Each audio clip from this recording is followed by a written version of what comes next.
So much for the Riddles Roy. We'll be seeing him. After an experiment with the rushdown sortie left Riddles at 49th place at Glitch Infinite. Spot there, the weak knee, and that'll do it. Fatality takes game 3. Riddles is dead in his seat. Canada's Master of Smash's FGC characters return to his roots at the first PGR Open Major of the year, Collision 2022, going on a frenzied run that left us asking his opponents, "Are you okay?" Today, we take you through Riddles' upset-ridden Collision performance and how he pushed Terry and Kazuya to their highest peak in Smash Ultimate.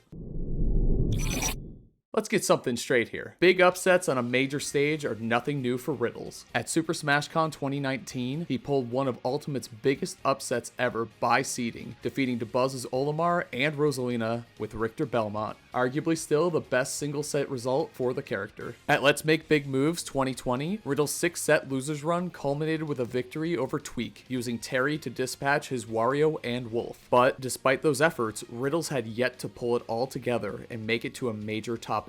Collision 2022 saw Riddles upset a pair of top 8 seeds in Light and Cola, while taking down 3 more top 16 seeds in Quid, Jake, and Tilde, all paving the way for his run to 4th place as just the 23rd seed. A +5 seed performance rating, meaning he outplaced his projected seed by 5 rounds in losers bracket. That was the best of anybody to finish top 8 and tied Stocktaker 69 for the best of anybody to finish in top 16. Not only are Terry and Kazuya replete with imported input techniques from the original fighting games, but as DLC characters, they are, by Sakurai's law, required to have some sort of extra meter mechanic as well. Go for Terry and Rage for Kazuya. Riddles secured 37 KOs in his 4 upsets at Collision. Of those KOs, 11, or 26.8%, came from some sort of meter-specific move. Terry's Buster Wolf and Power Geyser, or Kazuya's Rage Drive, Heaven's Door. Now, that might sound low given that these are all moves with absurd kill power, easily capable of deleting stock sub 100%. But considering that these moves require the player to live past 100% themselves, it really speaks to Riddle's survivability that he was able to find this many meter-assisted KOs. Now get this, on average, these 11 stocks were taken just under 100%, at 97.5 if you want to be exact, with 8 of the 11 coming under 100%.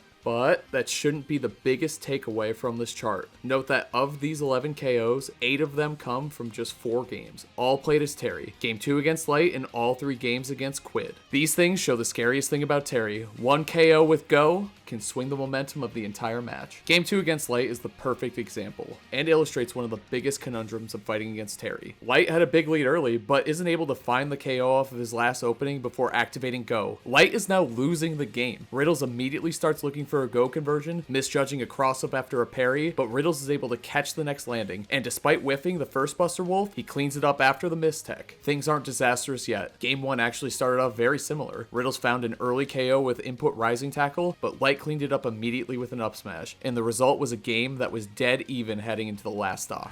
Like, look at how easily Riddles can further this lead. It's a 3-1 stock count. It's a game 2. Alright, well, now things are disastrous. 20 seconds and 2 more Buster Wolves later, Light was down to his last stock, and given Terry's KO power, that's a nearly impossible comeback to make. Now, let's take a look at Game 2 against Quid. Riddles takes the first stock with Go active, finding the jab Rising Tackle confirm, and maintaining Go into Quid's second stock. For one of the few times all day, we see Quid tried to ride out the stock with his Charizard, and Riddles makes him pay for attempting to fight him with a character that has difficulties landing. Not only does he clear the stock out within 30 seconds with a ledge covering Power Geyser, but Riddles is able to maintain Go into the third stock, tacking on another 54% before dropping his first stock, a trivial cleanup for Riddles on his way to the 3-0 W. The snowball effect is particularly vicious with Terry, and when he gets going, it often feels like it's just time to start thinking about the counter pick. Most of Riddle's opponents manage to avoid the snowball effect, which is usually a good sign against his characters. As great as their advantage states are, both Terry and Kazuya both have some issues and disadvantage. Terry's recovery options are often telegraphed, and his Rising Tackle is extremely vulnerable to good down airs like Falco's, as Tilde demonstrated during their set. Kazuya has the worst jump squat in the game, the only one longer than 3 frames at 7 frames, and in a game where jumping out of shield is one of the best options to escape pressure, the extra time on the ground is a problem. Let's zoom out on that previous graph and take a look at every single stock from these upsets. These percents are recorded at the beginning of the opening, which is to say if you get knocked off stage at 70% and then get edge guarded until 200%, we're still counting that as a stock loss at 70% because you didn't touch grass for that long. You weren't really ever out of the disadvantage. The difference in early stock losses is striking. Riddles lost just 4 stocks sub 80%, including his buffered air dodge out of a literal 0% laser against Tilde in a game Riddles would go on to win. Meanwhile, Riddles deleted 12 stocks under 80%, including 4 stocks with a neutral opener under 40%. Let's take the last stock of game 1 versus Light. Light had a few opportunities to make different decisions. He could have picked a different option after the power dunk, aside from double jump fair, which was punished by an up air and landing. He could have aggressively challenged Terry's forward smash instead of grabbing ledge.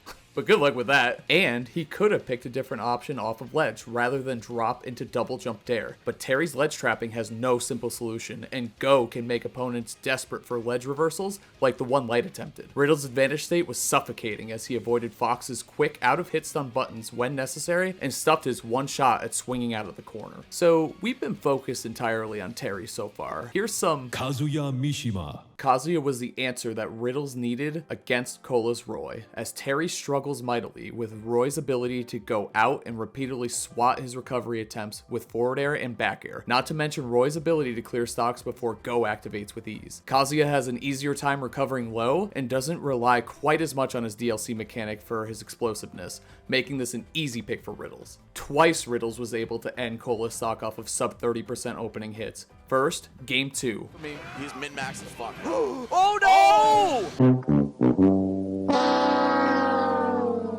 And then there was a zigzag chase to delete Cola's first stock in game 4. Still getting a tech chase on the platform. Here we go. Going right through the sword, man. Kazuya, he just doesn't care. I think that's the bottom. Oh, nice tsunami kick into the up smash. Woohoo! But really, the bigger deal for Riddles' Kazuya was the consistency. In the 3 games he won with Kazuya, Cola managed to live past 100% just twice. This is hardly due to the famed electric wind god fist and its combos. If anything, Riddles' biggest asset was his ability to secure KOs off of simple punishes. To see this, look no further than game 5, a game that was roughly even through the second stock. Then, with Cola sitting at just 71%, Riddles busted out a tool he hadn't used all set, using the armor on Kazuya's forward smash to beat Cola's aggression off ledge, eventually sealing the stock. Now, with Cola down nearly a full stock and desperate for a KO, Riddles finds the turnaround rage drive out of shield to seal the set. Look, we shouldn't have to convince you of the value of every early KO, but against a player like Cola and a character like Roy, it goes double. Not only was Cola at threat of losing his stocks after just a few hits, but he never got to wield one of Smash Ultimate's strongest weapons, Rage Roy. Riddles eliminated stocks at an average of 90% in these upsets, and it's easy to just focus on that. But arguably, the more important number is this one. He survived to 110% on average, and of the 24 stocks he lost in these sets, just 8 came sub 100, meaning he was getting his opportunities for Go or Rage at least 2/3 of the time. His ability to avoid edge guards was particularly critical in his set against Tilde, who showed a couple times that Falco's boots are a big problem for Terry's vulnerable low recovery. Let's look at game 2. This was Tilde's chance to get back in the set after Riddles SD'd twice in a span of about 8 seconds. Riddles made his lone full stock of the game matter, managing to play out the last minute and 45 seconds of the game while getting sent off stage only once, including a stretch of 30 seconds without taking a hit. The one time he was forced to recover without a double jump, he used his tricky light burn knuckle to juke Tilde into throwing out a down tilt and earn the opening for an air dodge back to ledge. Now, as great as his advantage state was in these wins, that's nothing new for my man Riddles. The disadvantage state of Terry and Kazuya were what had convinced Riddles he needed to switch to Roy and leave his fighting game characters behind. Instead, at Collision 2022, we saw him put it all together with his FGC characters, and the result was the first major top 8 finish for one of Canada's